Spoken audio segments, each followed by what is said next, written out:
Hello students, welcome to AI with Kalpana. आइए start करते हैं class 10 A subject AI, code number 417, chapter number 1, AI project revisiting project cycle and ethical frameworks. लेकिन हम इस chapter में सबसे पहले शुरू करेंगे व्हाट इज़ एआई और उसके बाद हम कंटिन्यू करेंगे इस सीरीज़ को। सबसे पहले बात करते हैं व्हाट इज़ एआई।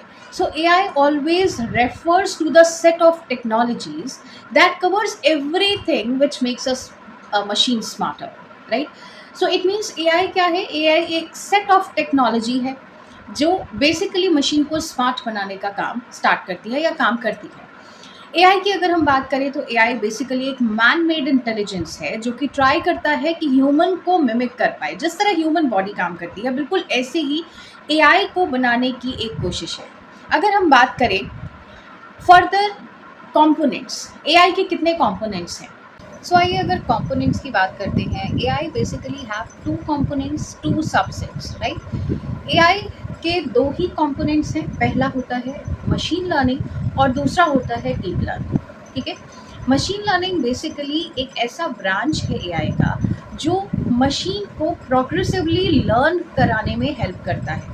अब अगर हम बात करें एआई, तो एआई में सब कुछ क्या है? एआई में सब कुछ डेटा है, सब कुछ डेटा के ऊपर ही डिपेंड करता है, right? ML basically is a branch of AI that enables machine to progressively learn and improve the task with experience by the use of data and past experiences. अगर मैं एक बेसिक टर्म आपको बताऊं, machine learning equal to past experience. अगर हम बात करते हैं सेकेंड कंपोनेंट यानी कि डीप लर्निंग, तो डीप लर्निंग अगर मैं बहुत ही शॉर्ट टर्म में बताऊं तो deep learning is totally depend upon the large data sets, right? अगर हम इसकी डेफिनेशन की बात करें तो deep learning is a branch of AI that where learning takes place with the number of examples or through examples by filtering input data using many layers and rule based algorithms to predict and classify the information or the patterns. अब ये situations क्या हैं? Deep learning अगर आप इसको समझो तो आप ऐसे समझ सकते हो कि मशीन लर्निंग जैसे जैसे हम बड़े होते जाते हैं हमारी इंफॉर्मेशंस बढ़ती जाती हैं, राइट? क्योंकि हमारा सिलेबस थोड़ा वाइड हो जाता है। हमें जो भी अगर आप एक फोटोसिंथेसिस क्लास 3 में पढ़ रहे हैं तो वो फोटोसिंथेसिस आपका 10th तक जाते जाते बहुत एलाबोरेट हो जाता है, राइट? आपको 10th में ये भी पता है कि how many gases are there which actually involve in photosynthesis, right? आपको बेसिकली कंपोनेंट्स तक, मतलब 8 तक आते आते आप कंपोनेंट्स जान जाते हैं, राइट? इट मीन्स आपका जो वाइडर नॉलेज है वो वाइडर हो रहा है, आपके पास इंफॉर्मेशन ज़्यादा है, आपके पास डेटा ज़्यादा है, राइट? तो जब भी आप अपने लार्ज डेटा सेट के बेसिस पर कोई डिसीजन लेते हैं, that is refers to the deep learning in AI.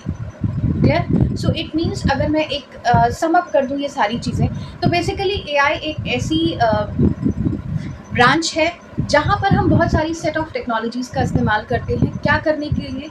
एक ह्यूमन को मिमिक करने के लिए, ह्यूमन जैसा एक मशीन बनाने के लिए। और बेसिकली हम एआई क्या है? मैन मेड इंटेलिजेंस है, right? First of all, if I'm including all these things, AI always having a two components or two subsets, right? Number one, machine learning, which is basically based on past experiences, and number two is deep learning, which is actually based on large data sets. तो अगर हम एक sum up करें तो अगर हम AI को sum up करें, so AI is a set of technologies which covers everything related to making machines smarter. जो भी चीज़ें आपके मशीन को स्मार्ट बनाने के लिए यूज़ की जाती हैं उन सब में AI इंक्लूडेड होता है। So thank you for watching AI with Kalpana. If you enjoyed this video, please like, share and subscribe my videos. And अगर आपको ये वीडियो पसंद आया हो तो प्लीज़ बने रहिए इसी चैनल के साथ। मिलते हैं नेक्स्ट एपिसोड में AI डोमेन्स में। तब तक के लिए हैप्पी लर्निंग्स।